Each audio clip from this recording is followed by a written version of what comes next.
भगवान कहते हैं चातुर्वर्णम मया सृष्टम गुण कर्म विभागशः तस्य कर्तारम अपीमा विद्य कर्तारम अव्ययम। प्रकृति के तीनों गुणों और उनसे संबंध कर्म के अनुसार मेरे द्वारा मानव समाज के 4 विभाग रचे गए हैं। यद्यपि मैं इस व्यवस्था का सृष्टा हूँ, किंतु तुम यह जान लो कि मैं इतने पर भी अव्यय अकर्ता हूँ। तात्पर्य, भगवान प्रत्येक वस्तु के सृष्टा हैं। प्रत्येक वस्तु उनसे उत्पन्न है, उनके ही द्वारा पालित है और प्रलय के बाद वस्तु उन्हीं में समा जाती है। अतः वे ही वर्णाश्रम व्यवस्था के सृष्टा हैं, जिसमें सर्वप्रथम बुद्धिमान मनुष्यों का वर्ग आता है, जो सतुगुणी होने के कारण ब्राह्मण कहलाते हैं। द्वितीय वर्ग प्रशासक वर्ग का है, जिन्हें रजोगुणी होने के कारण क्षत्रिय कहा जाता है। वणिक वर्ग या वैश्य कहलाने वाले लोग रजो तथा तमोगुण के मिश्रण से युक्त होते हैं और शूद्र या श्रमीय वर्ग के लोग तमोगुणी होते हैं। मानव समाज के इन 4 विभागों की सृष्टि करने पर भी भगवान कृष्ण इनमें से किसी विभाग में नहीं आते, क्योंकि वे उन बद्ध जीवों में से नहीं हैं जिनका एक अंश मानव समाज के रूप में है। मानव समाज भी किसी अन्य पशु समाज के तुल्य है, किंतु मनुष्यों को पशु स्तर से ऊपर उठाने के लिए ही उपर्युक्त वर्ण आश्रम की रचना की गई, जिससे क्रमिक रूप से कृष्ण भावना अमृत विकसित हो सके। किसी विशेष व्यक्ति की किसी कार्य के प्रति प्रवृत्ति का निर्धारण उसके द्वारा अर्जित प्रकृति के गुणों द्वारा किया जाता है। गुणों के अनुसार जीवन के लक्षणों का वर्णन इस ग्रंथ के 18वें अध्याय में हुआ है, किंतु कृष्ण भावना भावित व्यक्ति ब्राह्मण से भी बढ़कर होता है।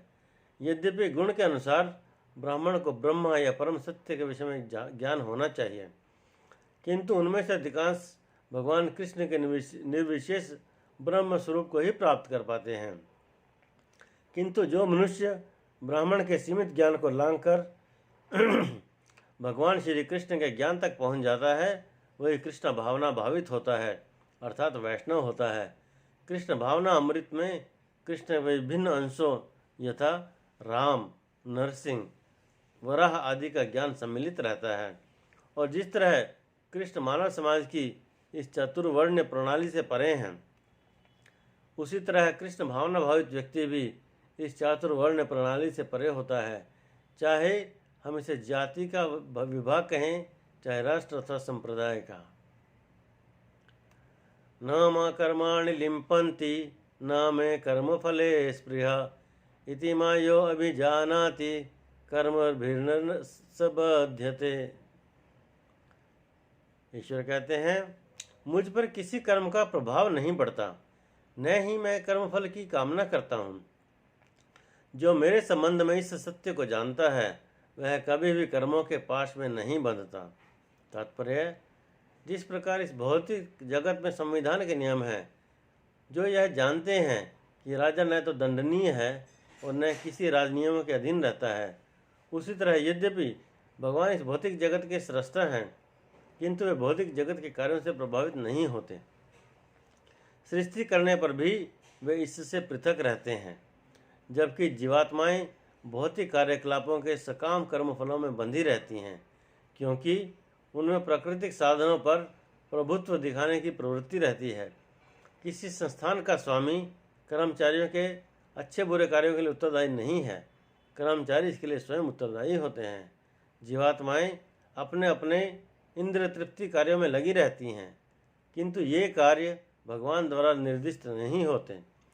इंद्र तृप्ति की उत्तरोत्तर उन्नति के लिए जीवात्माएं इस संसार के कर्म में प्रवृत्त हैं और मृत्यु के बाद स्वर्ग सुख की कामना करती रहती हैं। स्वयं में पूर्ण होने के कारण भगवान को तथाकथित स्वर्ग सुख का कोई आकर्षण नहीं रहता। स्वर्ग के देवता उनके द्वारा नियुक्त सेवक हैं।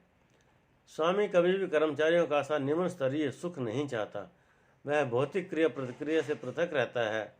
उदाहरणार्थ, पृथ्वी पर उगने वाली विभिन्न वनस्पतियों के उगने के लिए वर्षा उत्तरदायी नहीं है, यद्यपि वर्षा के बिना वनस्पति नहीं उग सकती। वैदिक स्मृति से इस तथ्य की पुष्टि इस प्रकार होती है।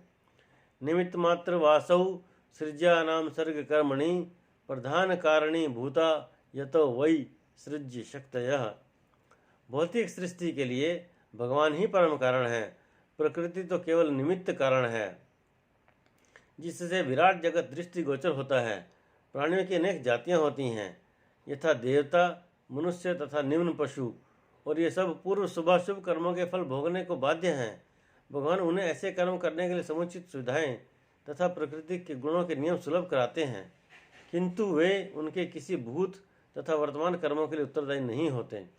वेदांत सूत्र में पुष्टि हुई है, वैषम्य घृणय न सापेक्षत्वात्। भगवान किसी भी जीव के प्रति पक्षपात नहीं करते। जीवात्मा अपने कर्मों के लिए स्वयं उत्तरदायी है। भगवान उसे प्रकृति अर्थात बहिरंगा शक्ति के माध्यम से केवल सुविधा प्रदान करने वाले हैं। जो व्यक्ति इस कर्म नियम की सारी बारीकियों से भली भांति अवगत होता है, वह अपने कर्मों के फल से प्रभावित नहीं होता। दूसरे शब्दों में, जो व्यक्ति भगवान के इस दिव्य स्वभाव से परिचित होता है, वह कृष्ण भावना अमृत में अनुभवी होता है, अतः उस पर कर्म के नियम लागू नहीं होते। जो व्यक्ति भगवान के दिव्य स्वभाव को नहीं जानता और सोचता है कि भगवान के कार्यकलाप सामान्य व्यक्तियों की तरह कर्म फल के लिए होते हैं, वे निश्चित रूप में कर्म फलों में बंध जाते हैं। किंतु जो परम सत्य को जानता है, वह कृष्ण भावना अमृत में स्थिर मुक्त जीव है।